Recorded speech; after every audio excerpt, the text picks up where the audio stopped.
Welcome to speedEarning.com। Nifty 10,000 के पार हो चुकी है, एक बड़ा माइलस्टोन क्रॉस किया है। बाजार में चारों तरफ तेजी है। अगर आपके पड़ोसियों को पता है कि आप स्टॉक मार्केट में काम करते हैं तो बड़े चाव से वो आपकी शक्लें देखते हैं और वो अंदाज़ा लगा रहे होंगे कि आजकल तो इन बहुत कमा रहे हैं। लेकिन सच्चाई आप लोग जानते हैं। तेजी के दौर में नए ट्रेडर सबसे ज़्यादा नुकसान करते हैं। मंदी के दौर में तो इंसान को पता है कि भाई बाज़ार अच्छा नहीं है, वो जोश में उछल कूद नहीं मचाता। लेकिन तेज़ी के दौर में इतना जोश होता है कि हम बड़े बड़े दाव लगाते हैं और बाज़ार के हायर लेवल से कंफ्यूज होके बैठ के इंतज़ार करते हैं। बाज़ार ऊपर भी जाता है, सेंसेक्स निफ्टी अपने नए नए हाई बनाते हैं, लेकिन आपका स्टॉक नीचे आ सकता है। हो सकता है कुछ लोगों के कॉल या पुट गल रहे हों, कुछ लोगों की डिलीवरी फंसी हुई हो जिसका रेट ही नहीं आ रहा है। ये पॉसिबिलिटी हो सकती है। तो हम लोग यहाँ शॉर्ट टर्म के लिए आपको पहले जो मेथड बता चुके हैं उसके लिए एक प्रोजेक्ट बता रहे हैं, ताकि ये यकीन आना कि चीज़ें काम करती है और फिर आप उसको इम्प्लीमेंट करें, तभी आपको फ़ायदा होगा। इम्प्लीमेंट करते वक्त आपसे गलतियाँ होने वाली, गलतियाँ आपको सुधारनी पड़ेगी, ये सारा प्रोसेस है। अगर हम लोग सोच रहे हैं कि शॉर्टकट लेके फटाफट पैसा मिल जाएगा तो एक दो बार मिल भी जाएगा, लेकिन तीसरी बार आप उसको रिपीट नहीं कर पाएंगे तो आपकी स्किल नहीं बन पाएगी। तो हमने पहले के वीडियोस में आपको बताया था कि शॉर्ट टर्म ट्रेडिंग के लिए जिन लोगों के पास कम से कम समय है, कम से कम समझ है, फिर भी उनको एक ठीक ठाक सही काम करना है, तो वो लोग क्या कर सकते हैं। गूगल सर्च में लिखेंगे bulk deal by mutual fund, prudent corporate का साइट आ रहा है सामने, वहाँ पे लिखा है डेट वाइज कि इस डेट को इस म्यूचुअल फंड स्कीम ने ये स्टॉक खरीदा, बाय करके लिखा हुआ है। बाय के साथ सेल लिखा हुआ नहीं है ना। नहीं तो ऐसा नहीं हो कि ऊपर की लाइन में बाय लिखा हुआ है, नीचे की लाइन में उतनी क्वांटिटी सेल करके लिखी हुई है। इसका मतलब स्कीम ने उसको होल्ड नहीं किया, वो किसी तरह का एडजस्टमेंट हो सकता है। लेकिन अगर आपको ऐसा नज़र आता है कि किसी पर्टिकुलर स्टॉक को बाय किया और रख लिया गया, तो आप उसमें अपनी पोजीशन बना सकते हैं। और ऐसा नहीं है कि आज आपने खरीदा है सपोज 100 रुपीज़ में तो वो 90 नहीं जा सकता। ये जो स्क्रीनर में बता रहा हूँ, यहाँ से जो कुछ भी आप खरीदेंगे, सपोज आपने 3 स्टॉक उठा लिए, तो ये हो सकता है कि एक स्टॉक तत्काल अगले 2 दिनों में बढ़ जाए जिसका आप प्रॉफिट बुक कर लें, 2 स्टॉक नीचे चले जाएं, तो जिसका प्रॉफिट आपने बुक कर लिया है उसका पैसा इनको नीचे खरीदने में एंगेज हो सकता है। अगर आपको लगता है कि इसको और ख़रीदना बेटर है तो ठीक है, नहीं तो तब तक कोई नई बाइंग आ जाएगी तो वो पैसा आप उसमें लगा के रख सकते हैं। तो इसका रोटेशन आपका चलता रह सकता है, एक अच्छा खासा प्रॉफिट आप बना सकते हैं। पर ये चीज़ होगी कि नहीं होगी, काम करती है कि नहीं करती है, इसके यकीन के लिए हम आपको एक प्रोजेक्ट दे रहे हैं। आप इस स्क्रीनर में जब देखते हैं सामने एक पेज आता है, नीचे प्रीवियस या नेक्स्ट लिखा हुआ होता है। प्रीवियस या नेक्स्ट से आप जाएंगे पीछे वाले पेजेस में, जहाँ पे आपको सिर्फ बाय एंड होल्ड दिख रहा है, बाय लिखा हुआ है, उन स्टॉक्स के नाम नोट कर लेंगे, डेट नोट कर लेंगे, रेट नोट कर लेंगे, और साथ में आप एक हाई का कॉलम बनाएंगे, लो का कॉलम बनाएंगे डेट सहित। उसी स्टॉक का हाई कब बना पिछले 6 महीने में, लो कब बना पिछले 3 या 6 महीने में, नोट डाउन किया, करंट प्राइस क्या चल रही है। तो ये पूरा रिकॉर्ड देखने से आपको इस बात का यकीन आ सकता है कि हाँ, अगर मैंने यहाँ से 10 स्टॉक उठाए होते तो 10 में से 2 या 3 तो अच्छा प्रॉफिट नहीं दे पाए, लेकिन 7 ने इतना प्रॉफिट दिया है कि इन 3 का जो लॉस है उसको भी रिकवर कर रहा है, ऊपर से कुछ प्रॉफिट हमको बच जा रहा है। और ये एक आसान तरीका है जो हम आसानी से अप्लाई कर सकते हैं।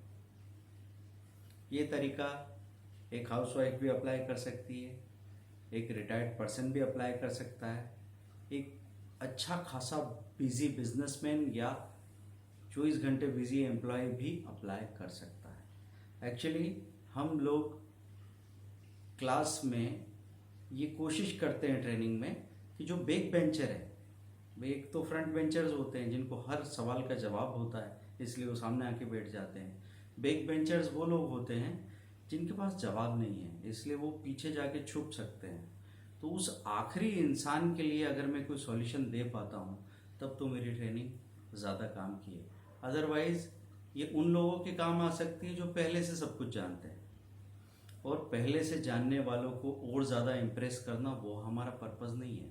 उनके लिए भी हम यूज़फुल हो सकते हैं, होते ही हैं, क्योंकि कॉम्प्लेक्स जो लोग ज़्यादा जानते हैं वो बड़े कॉम्प्लेक्स हो जाते हैं। तो उनकी कॉम्प्लेक्सिटी कम करके उनको सिंपल अप्लाइड मेथड्स जब भी हमने दी है तो उनके रिजल्ट में 200-300% का इजाफा हुआ है। उनकी जो मेहनत थी, जितनी मेहनत के साथ वो 2,000 रुपये पर डे कमा रहे थे, उससे आधी मेहनत में आज वो 6 से 7 हज़ार रुपये पर डे कमाने लग गए। सिंप्लिसिटी ज़रूरी है, लेकिन जिसका दिमाग भी ज़्यादा नहीं चलता, समय भी नहीं है, पैसा भी कम है, रिस्क भी नहीं लेना चाहते, उनके लिए भी सॉल्यूशन इस मेथड से निकल सकता है। लेकिन आपको मेहनत क्या करनी है, पिछले 6 महीने तक की लिस्ट में जाइए, हो सके तो 1 साल में भी जा सकते हैं। आपने कुछ स्टॉक्स के नाम नोट किए और अब उसके बाद में आप उसका रिकॉर्ड रख रहे हैं कि वहाँ पे लिखा होता है कि ये वाला स्टॉक इस प्राइस में खरीदा। जैसे हमने लास्ट टाइम के वीडियो में देखा था, प्रकाश इंडस्ट्रीज 91-92 में खरीदा गया था, हमारे हाथ में आते वक्त 98-99 हो गया था, लेकिन अब वो कहाँ खड़ा है, 139। ऐसे ही अगर हम वेल कॉर्प की बात करें, वो कितना था, 106-107 रुपये था, अभी कहाँ खड़ा था, 130। ऐसी कभी कभी ऐसा होता है, पोकरना जैसी चीज़ हाथ में आ गई, 1000 में आपने आज ली, परसों 1200 हो जाए, 10 दिन बाद 1600 हो सकती है। जैसे अभी होंडा CL वो 1350 रुपये का था, 2 दिन बाद ही वो कितना हो गया, 1480 रुपये। 2 दिन में ही 10% दे रहा था। लेकिन दूसरा कोई स्टॉक है वो नीचे चला गया उस वक्त, तो आपका आधा पैसा तो फ्री हो गया, तो आप उसको कहीं और एंगेज कर सकते हैं। अगर वो स्टॉक आपको कंफर्म हो जाता है जो आपने खरीदा है, उसके चार्ट देख लिए हमने, टेक्निकल्स देख लिए, फंडामेंटल एनालिसिस से भी कंफर्मेशन अगर आपको आता हो तो क्या कर सकते हैं, आप नीचे और खरीद सकते हैं। नहीं करना चाहें तो जितना रखा है उसको रखने दीजिए, जो प्रॉफिट बुक कर लिया वो बुक करके रखिए। कई बार ऐसा होता है कि आप एक जल्दबाजी में होते हैं और आपकी हालत ऐसी है कि भाई मैं जब खरीदना चाहूँ तब मेरे पास सामने कोई स्टॉक होना चाहिए, और म्यूचुअल फंड ने पिछले 5 दिन से 8 दिन से कुछ नहीं खरीदा। तो क्लैरिटी रखिए अपने साथ कि अगर इस सिस्टम को फॉलो कर रहे हैं तो एक बार 2-3 महीने के लिए इसी सिस्टम को फॉलो कीजिए। अगर ये काम कर रहा है तो उसको बदलने की कोई ज़रूरत भी नहीं। तो कभी कभी हम भटकते रहेंगे, बीच के 5 दिन की गैप में हमने किसी और चीज़ में हाथ लगाया, उसमें फंस गए। अब जब यहाँ कोई नया स्टॉक आया तो हमारे पास पैसा नहीं है। ऐसे काम नहीं चलेगा। 2-4 नावों में सवार होने से मतलब नहीं है। या तो स्टडी करें, फिर पूरी स्टडी करें। आपको जितनी डीप स्टडी करनी है, जितना टेक्निकल फंडामेंटल जानना है, हम लोग सिखाने को तैयार हैं। लेकिन जो भी सिस्टम आप अप्लाई करेंगे वो पूरा अप्लाई करें, पूरा समझें।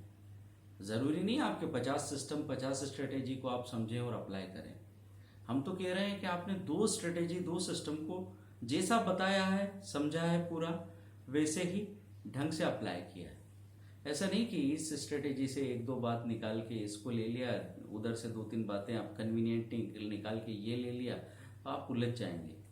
और उलझने में क्या चीज़ गड़बड़ करेगी, आपका आधा ट्रस्ट आधा फेथ।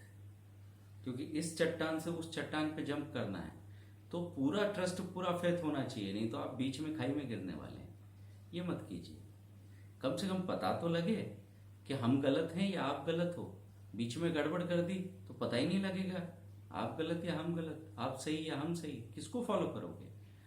तो इसलिए ज़्यादा डरने, ज़्यादा घबराने से और ज़्यादा डाउट करने से मतलब नहीं। डाउट है तो सवाल करो, जवाब नहीं मिले तो बात करेंगे। सिस्टम को अप्लाई करो, आपको लगता है ये काम नहीं करेगा, काम नहीं करेगा तो फिर बात करेंगे। तो हर एक सिस्टम बहुत एफिशिएंट होता है जो हर एक इंसान को उसके लिए सॉल्यूशन दे सकता है।